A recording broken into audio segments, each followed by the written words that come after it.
మరి ఈ జీవితంలో మేము ఏం చేయాలి? మేము ప్రామాణికమైనటువంటి జీవితాన్ని నడిపేదానికి ప్రయత్నం చేయండి.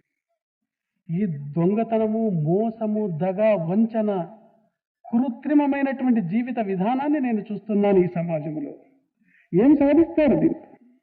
ప్రతి దానిలో మాటలో కల్తీ ఉంది, చేతల్లో కల్తీ ఉంది, మనసు కల్తీ, ఆహార పదార్థాలు కల్తీ, సత్యది కూడా కల్తీగానే వస్తున్నాం. ఏం సాధిస్తాం మనము?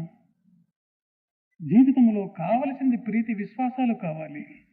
ఎదుటివాన్ని ప్రేమించు, ఆదరించు, గౌరవించు, సమరస భావం మనలో పెంచుకోవాలి. ప్రామాణికమైనటువంటి జీవితాన్ని నడపాలి. ఎంతమంది ప్రామాణికంగా జీవిస్తున్నారు ఈ కాలంలో? ఏ ఆఫీసరే కానీ లంచం లేకుండా పొద్దు గడపడు.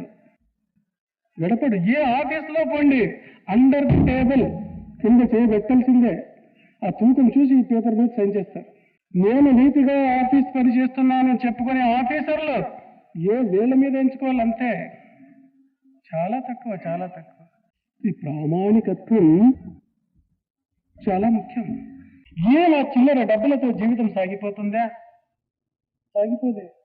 ప్రామాణికమైనటువంటి జీవితాన్ని నడపండి. భగవంతుడు వెంట, జంట, ఇంట ఉండి రక్షిస్తాడు.